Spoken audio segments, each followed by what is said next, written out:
perwakilan Russell Group bertemu saya di Inggris dan mereka sampaikan kekhawatirannya terkait pembangunan 10 kampus ini. Bagi mereka ini nggak masuk akal. Yang disampaikan oleh Pak Prabowo bulan Januari itu adalah pembangunan sekolah kedokteran dan engineer. Tapi sekarang bulan Juli ya, itu menjadi pendidikan kebangsaan. Dan kemudian yang dilantik adalah seorang TNI yang tidak punya track record mengelola kampus.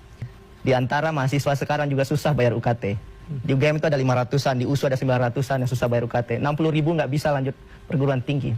Belum lagi hari ini, di MK ada uji materi tentang kesejahteraan dosen. Ada persoalan anggaran fiskal kita yang buruk, dan pada saat yang sama pembangunan 10 kampus yang sudah pasti memakan triliunan rupiah.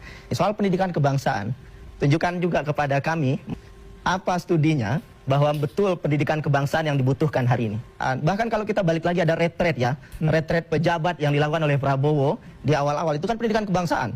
Hasilnya hampir 10 bupati wali kota ditangkap KPK. Hingga hari ini juga korupsi masih luar biasa.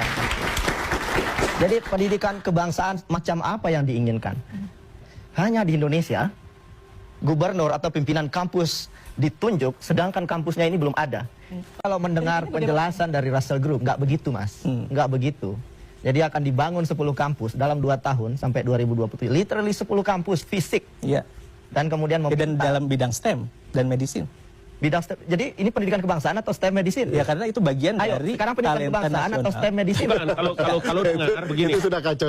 Ini saya luruskan dulu ya. Kan kita mau menciptakan pemimpin masa depan, talenta yang dibutuhkan untuk masa depan dalam rangka mengisi, katakanlah kalau kita bicara paradigmanya adalah Indonesia Emas 2045, yang kurang saat ini adalah kecakapan dan juga pemenuhan talenta. Saya boleh sampaikan data ya soal talenta pendidikan kebangsaan itu menurut saya hanya normatif saja. Sekarang mas, universitas Indonesia itu sudah banyak. Rasio universitas kita sangat padat karena sekarang itu sudah ada LAN dan Lemhanas. Kenapa itu tidak dimaksimalkan? Ada banyak sekali universitas saat ini yang anggarannya terbatas, risetnya juga terbatas, bahkan dosen pun harus mengeluarkan uang pribadi untuk melakukan penelitian. Kemudian tiba-tiba ada 10 kampus baru yang kemudian dikerjasamakan dengan luar negeri.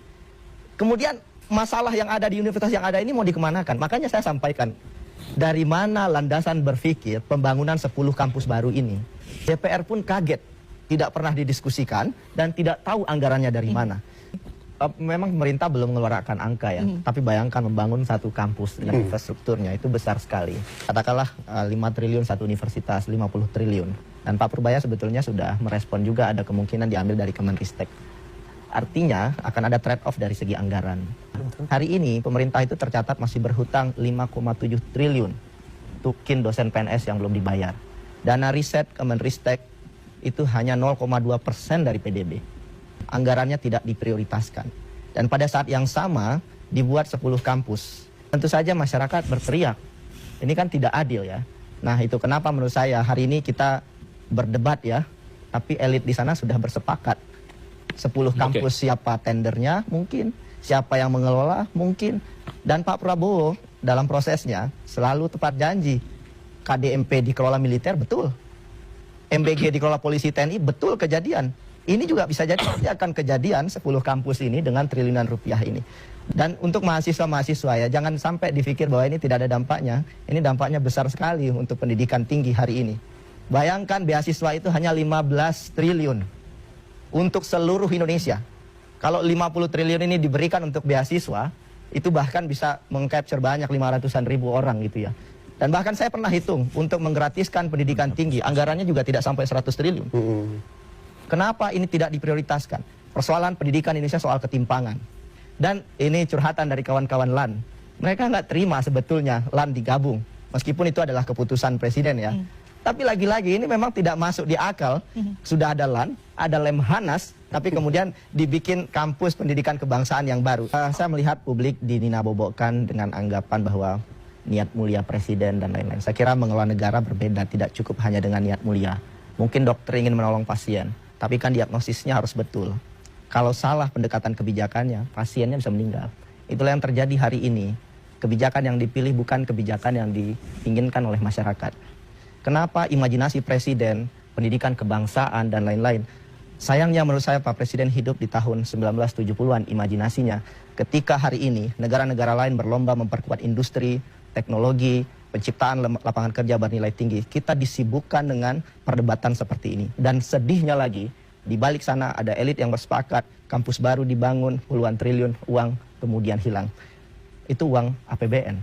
Jadi jangan kelola negara ini seakan-akan ini perusahaan, dipikirkan hari ini, kemudian diputuskan esok hari. Nggak bisa. Ada sistem tata kelola yang harus ditaati. DPR tidak didengarkan oleh Presiden. DPR tidak didengarkan, apalagi kami, apalagi kita masyarakat biasa ini. Dan saya kira di sini kita bertiga, kebetulan dosen, saya nggak tahu mungkin tidak sengaja, kita juga lelah hari-hari dengan kampus. Kita juga nggak mau mengurusi hal begini. Tetapi irasionalitas ini harus dilawan. Ini tidak, menurut saya tidak masuk akal sehat. Itu saja pesan dari saya. Jangan membungkus bangkai yang sudah pasti busuk ya.